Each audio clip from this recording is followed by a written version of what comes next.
باب نمبر 10 بحیرہ راہب۔ عبد المطلب کی دولت و ثروت ان کی عمر کے آخری دنوں میں کم سے کم تر ہوتی گئی تھی۔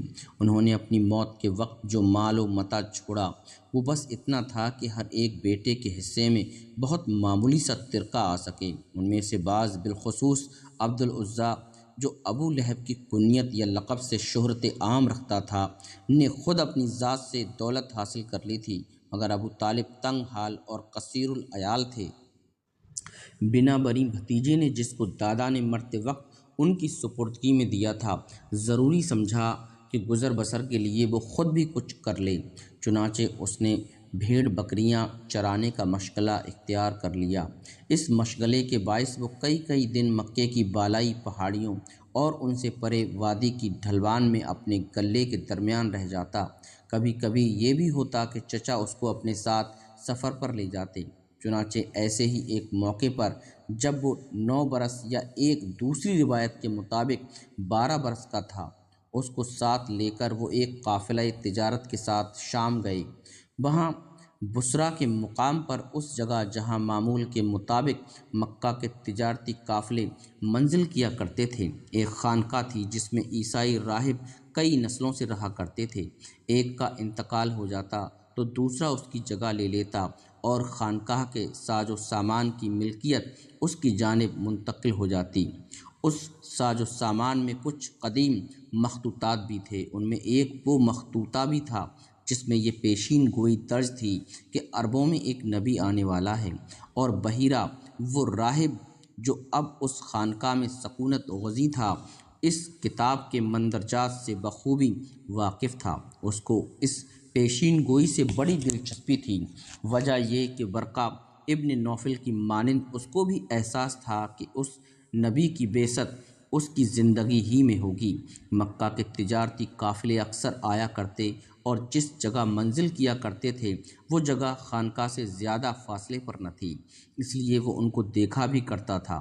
مگر اب کی بار جو قافلہ آیا اس میں راہب نے ایک عجیب بات دیکھی جس نے خاص طور پر اس کو اپنی جانب متوجہ کر لیا۔ یہ بات اس نے اس سے پہلے آنے والے قافلوں میں مشاہدہ نہ کی تھی۔ ایک پارۂ ابر سطح زمین سے نسبتاً قریب تر فضا میں معلق آہستہ آہستہ ان کے ساتھ ساتھ ان کے سروں پر سایہ کرتا ہوا چل رہا تھا۔ وہ بڑے اشتیاق کے ساتھ اس منظر کا مشاہدہ کرتا رہا، مگر اس کا اشتیاق شدید حیرت میں تبدیل ہو گیا جب اس نے دیکھا کہ جب یہ لوگ ایک پیڑ کے نیچے پہنچ کر رک گئے تو ان کے سروں پر بادل کا وہ ٹکڑا بھی رک گیا۔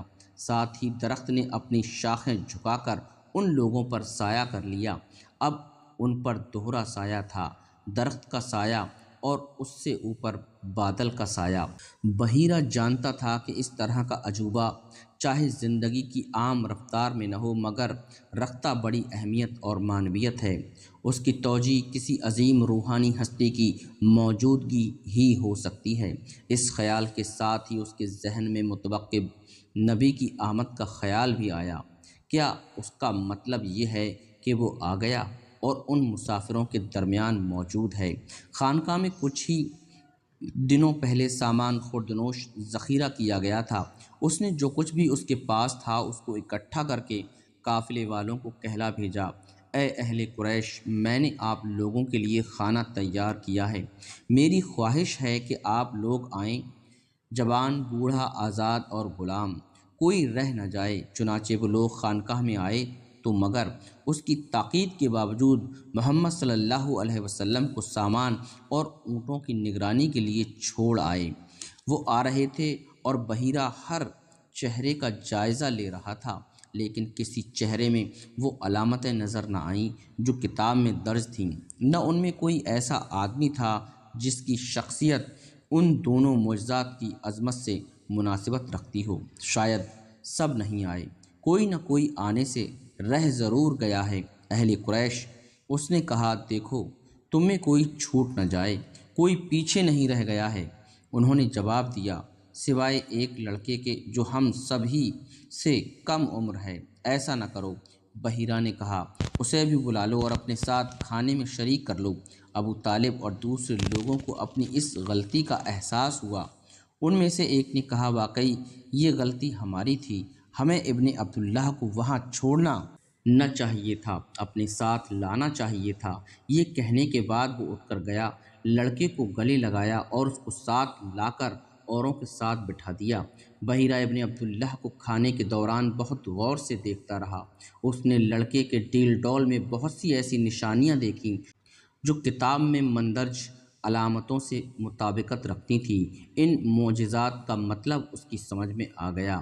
اس لیے جب سب لوگ کھانا کھا چکے تو راہب اپنے سب سے کم عمر مہمان کے پاس گیا اور اس کے رہن سہن نیز اور دوسری باتوں کے بارے میں سوالات کرنے لگا۔ محمد صلی اللہ علیہ وسلم نے سارے سوالات کا بلا تعامل جواب دیا، کیونکہ سوالات ایک قابل احترام شخصیت کی جانب سے کیے جا رہے تھے، اور پھر انداز بھی مشفقانہ اور خوش خلقی پر مبنی تھا۔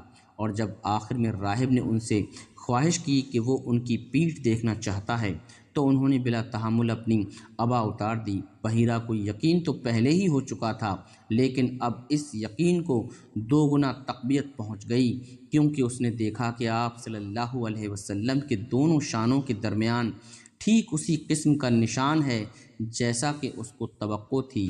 کتاب میں دی ہوئی تفصیلات کے مطابق ویسا ہی نشان ٹھیک اسی جگہ مہر نبوت۔ اس نے مڑ کر ابو طالب سے کہا، آپ سے اس لڑکے کا کیا رشتہ ہے؟